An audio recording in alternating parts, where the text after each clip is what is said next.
Do y'all? So Ring Magazine and Turkey Al Sheik officially announced that Devin Haney versus Brian Norman Jr. is going to happen in November. I'm extremely excited about this fight. But what's surprising is, man, I see so many people saying that Brian Norman Jr. is going to knock out Devin Haney. And it just goes to show, bro, that people don't know boxing, bro. It's not just casual fans that I see saying this. It's also some hardcore boxing fans. And it's amazing how when a boxer knocks out people, right, even if it's people that nobody has ever heard of, people just start dick riding and glazing and acting like, boxers that do that is the best thing since sliced bread. And I thought that people would learn from boxers like Deontay Wilder. You look at Gervonta Davis's most recent fight where he had a draw against Lamont Rose Jr. A majority of people like myself think Gervonta Davis lost that fight. Like, people don't understand, bro, that just because a boxer is a knockout artist and they knock people out, that doesn't mean that they can beat top tier competition, right? Like, look at Arthur Beterbiev. When he stepped up and fought Dimitri Bivol, right? He lost the first fight, but he won, right? It was a close fight. It could have went either way, but I think that Bivol won the first fight. And then in the rematch, Dimitri Bivol beat Arthur Beterbiev. None of those two fights did Beterbiev even drop Bivol, didn't knock out Bivol, right? But what I'm saying is, bro, I'll take a skillful boxer over a knockout artist any day. Another person I could bring up is Ryan Garcia, right? We all know Ryan Garcia. He's a knockout artist. He's known for having that left hook that knocks people out. If he lands it on anybody, there's a possibility they can get dropped, right? But then you look at his performance against Rolly Romero, where he was being drug tested. He wasn't on Ostarine, right? He tried to throw the left hook. He got countered with Rolly's left hook. He got dropped. And he pretty much just got his ass whooped the rest of the fight. Barely threw any punches for the rest of the fight, right? And this is what I'm saying, bro. Like, who is Brian Norman Jr. fought? You look at his fight against Boca Chica that ended in a no contest. Brian Norman Jr. got dropped, right? I think he was going to lose that fight if the fight wasn't stopped by no contest, right?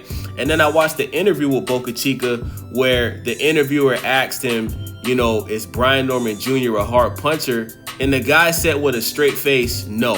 He said he's not a hard puncher, especially at 147. He said that there's boxers that's older than Brian Norman Jr., that's veterans that punch harder than him.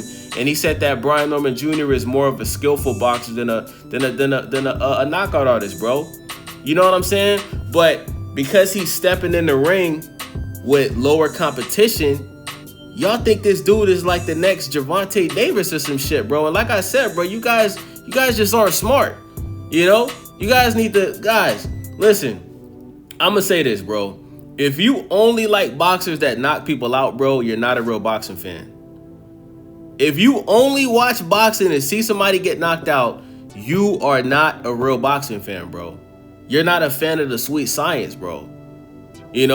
I look at the fighters like Devin Haney and Shakur Stevenson and Richardson Hitchens. You guys don't like these guys because they're skillful boxers, bro. Not every boxer is going to be blessed and born with punching power that can knock somebody out, bro.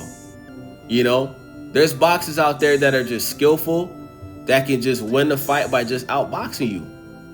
I'll take a skillful boxer over a knockout artist any day, bro. But let's stay on the topic, right? Let's stick with Brian Norman Jr. You look at Brian Norman Jr.'s fight with Santillan.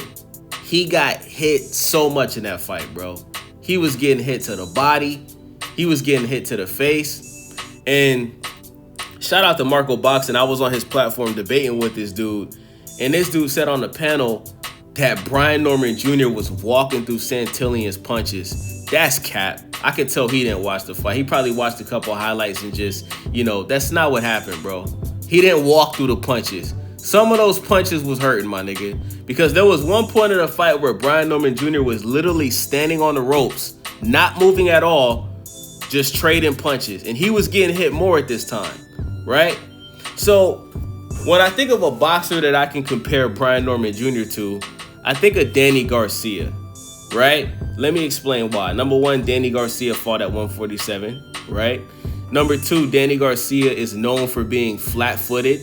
His footwork in the ring is horrible. He's not good at moving around the ring. Danny Garcia is a boxer that likes to stand in the middle of the ring and trade punches. The same thing that Brian Norman Jr. does, right? And Danny Garcia is also known for that left hook that he throws to knock people out. Same thing like Brian Norman Jr. Now, when I said this on Marco's panel last night, I was called crazy. How? They fight the same way, bro. Like, these niggas is acting like Brian Norman Jr. is like the next Roy Jones, bro. They acting like, bro, first of all, the man ducked Jerome Boutennis, right? He decided to fight the Japanese dude instead of Jerome Boutennis. And we all know why, bro. The Japanese dude was a cherry pick, bro. Let's just call it what it is, bro. Since Sasuke, whatever the fuck his name is, that's what got all these people dick riding Brian Norman Jr. Him brutally knocking out that Japanese dude in Japan, bro. But who is he? Y'all never even heard of that Japanese dude before Brian Norman Jr. knocked him out. But this is what I'm talking about, bro. It's levels to this shit. Devin Haney is an all-around better boxer than Brian Norman Jr. The only thing people can say that Brian Norman Jr. is better at when it comes to boxing than Devin Haney is his punching power. But I can't even say that, bro, because I'm going to be honest, bro. If you're not knocking dudes out that's at the top level, I don't consider you having punching power. Because look at Edgar Berlanga. Edgar Berlanga, I think his first 10, 12 fights, he won by knockout. The minute he started upping up his competition level, the minute he started fighting fighters that was on a higher tier, he didn't get a knockout for like his next 5, 6 fights, bro.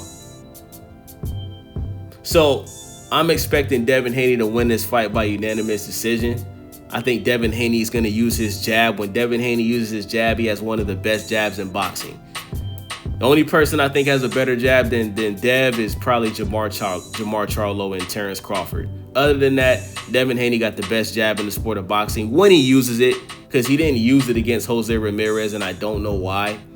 But Devin Haney has great footwork. He's good at moving around the ring.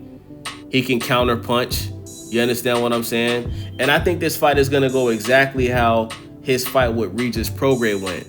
I don't think Devin Haney's going to run around the ring again like he did against Jose Ramirez. I think he has some PTSD from that fight with Ryan. Also, ring rust played a factor in that.